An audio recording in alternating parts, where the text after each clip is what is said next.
Hello everyone, it's Ange, and today is a little bit of a different video. I decided to do a sit-down video and talk a little bit about something that I unfortunately have been seeing a lot of go online, or just, particularly YouTube people talking about it as well, being talked about in the news. And that is the dark side of medicine and the toxic medical culture that I'm seeing a lot of. And as someone who's in the medical field, I do feel like it is important to talk about it and start a discussion on it. And I am glad to see people talking about it and giving it attention. So I figured I would go into a little bit about what I mean by a toxic culture, and I think propose some changes that can be implemented to help fix it. So personally, I feel like medicine is one of the most respected professions in the world. It's about, saving lives, offering hope, and solving medical mysteries. And beneath this very inspiring image of the profession, there is a harsh reality, and it's a toxic culture that is harming the very people who dedicate their lives to healing others. And so hopefully this video will delve deep into the toxic realities of the medical field, their impact on mental health, and hopefully some urgent changes that are needed to be able to fix this broken system. If you see me looking off camera, it's because I have my laptop here with all my talking points, because I really don't want to miss anything in this video and just make sure that everything I want to have said be said. So let's start. What is toxic medical culture? So toxic medical culture refers to a harmful, unspoken norm within the medical profession that prioritizes perfection, overwork, and hierarchy at the expense of well-being. And it begins during medical school, where students are expected to absorb massive amounts of knowledge, perform flawlessly under pressure, and handle constant evaluation. Now, a study published in Academic Medicine in 2021 revealed that 40% of medical students reported experiencing mistreatment, ranging from public humiliation to outright discrimination. And this sets the tone early, the belief that surviving such experiences is just part of the process. And now, as students transition into residency and practice, this toxicity just intensifies, and residents are thrown into high stakes environments, often working up to 80 hours a week with shifts as long as 28 hours. And these mistakes are treated as failures, and asking for help can feel like an admission of incompetence. So let's talk about the mental health toll. So the mental health toll of this culture is devastating, to be honest.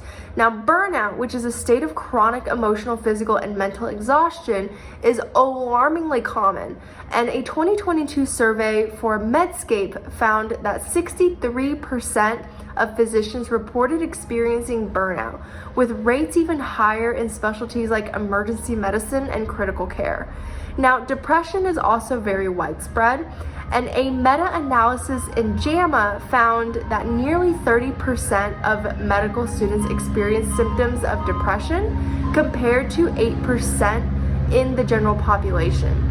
Now, for many, this spirals into more severe consequences, and physicians are twice as likely to die by suicide as the general population. And according to the American Foundation for Suicide Prevention, around 300 doctors in the US die by suicide each year. And this is equivalent to losing an entire medical school class annually. And yet, seeking help is often stigmatized. A 2021 study in JAMA Network Open reported that nearly 40% of physicians avoided mental health services out of fear that it could jeopardize their medical licenses and careers. And this culture of silence leaves many healthcare workers suffering alone, without the support that they desperately need. So let's talk about how did we get here. So toxic medical culture is deeply rooted in tradition, and the rigid hierarchy in medicine creates power imbalances where senior physicians often treat residents and even students as subordinates rather than colleagues, and constructive feedback is replaced by harsh criticism, and mistakes are met with public shaming rather than support. And this cycle of mistreatment persists because of the belief that enduring hardship is necessary to build resilience. And many senior physicians justify their behavior by saying, well, I went through it, so you should too. And instead of fostering growth, this approach creates an environment of fear and self-doubt. And another contributing factor is the glorification of overwork.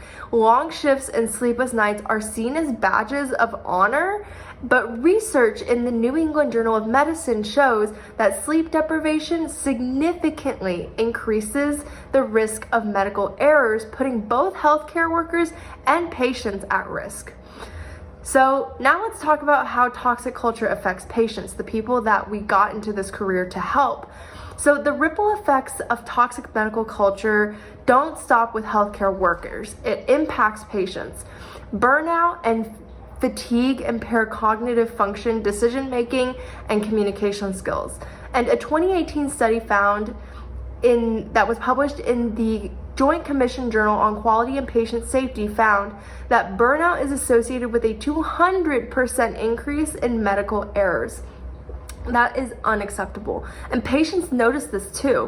When healthcare workers are exhausted or emotionally detached, it definitely affects their ability to empathize and provide high quality care. And toxic work environments compromise the safety and trust that patients patients place in their providers, and creating a healthcare system that fails everyone. So personally, have I seen this? I think I was lucky in my years as a medical student, to be honest. I did not experience this as intensely as I think I would have in a different medical school. And again, the things I'm talking about in this video this is not a generalization. I am not saying all medical professionals, all medical schools, all residency programs are like this. I am just saying that there is a rise of this type of behavior in this type of environment, and it doesn't need to be increasing. It is causing too many errors, and we don't need to be losing our physicians at the rate that we're losing them from something that is definitely preventable if we just change the way the system is.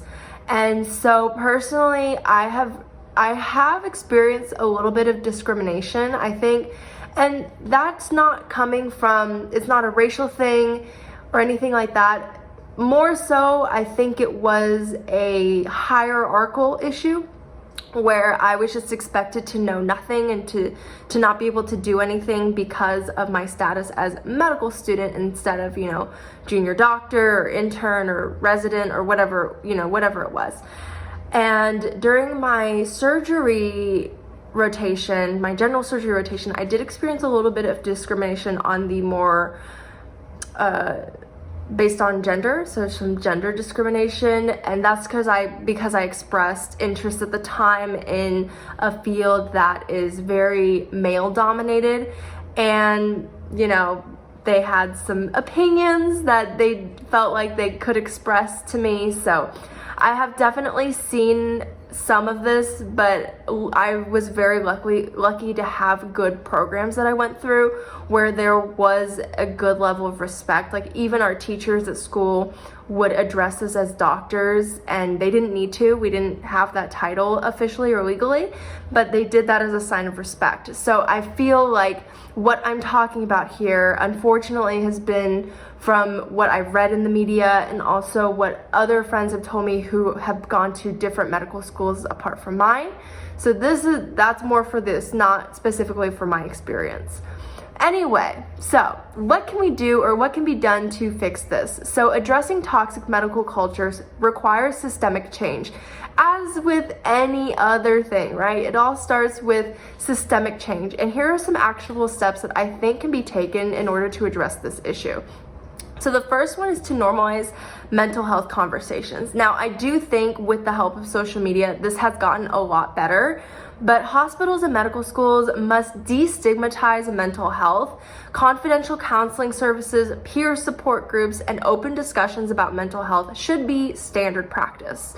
Number 2 should be limiting work hours. Countries like New Zealand and the European Union have implemented stricter regulations on resident work hours, resulting in better mental health outcomes and improved patient safety.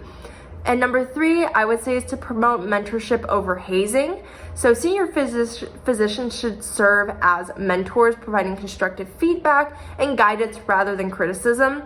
And positive role models can help break the cycle of mistreatment. I have had some very wonderful role models in this field, and I believe that in my heart of hearts, I could not get through this career without them. And I am glad to say that I have found some very good, positive communities within the medical space, but I think it's not enough. And I feel like there's too many other students and doctors out there who need these changes implemented in their own healthcare network. And so number 4 is going to be to reform evaluation systems. So medical institutions need to value teamwork, empathy, and well-being as much as technical skills. And changing evaluation criteria can foster a healthier learning environment. And the last tip that I have would be to invest in some wellness programs. Some hospitals have already started wellness initiatives offering yoga classes, meditation, mindfulness workshops, and resilience training for healthcare workers. And I feel like these programs can really help reduce stress and also build valuable coping skills. So what is my hope for the future? So the medical field is built on compassion, yet it often forgets to extend that compassion to its own. And changing toxic medical culture won't happen overnight, but every step forward makes a difference. And by prioritizing mental health, fostering mentorship, and creating healthier work environments, we can build a future where healthcare workers thrive and patients receive the best possible care. So if you've experienced or witnessed toxicity in medicine, first of all, I'm very sorry. And I feel if you feel like you can talk about it, I would definitely share your story with others in either the comments below here or with fellow coworkers, a therapist, because change starts with awareness. And I feel like together we can definitely create a better, more compassionate healthcare system for everyone. So I really hope, I didn't want this to be a depressing video. I really wanted it to be more of an awareness type thing, because I do feel like this topic, I've only seen one other influencer, content creator talk about this, and that is one of my absolute favorite people, and her name is Dr. Rachel Southard, and I've been following her since she was in medical school, and right now currently she is an OBGYN resident.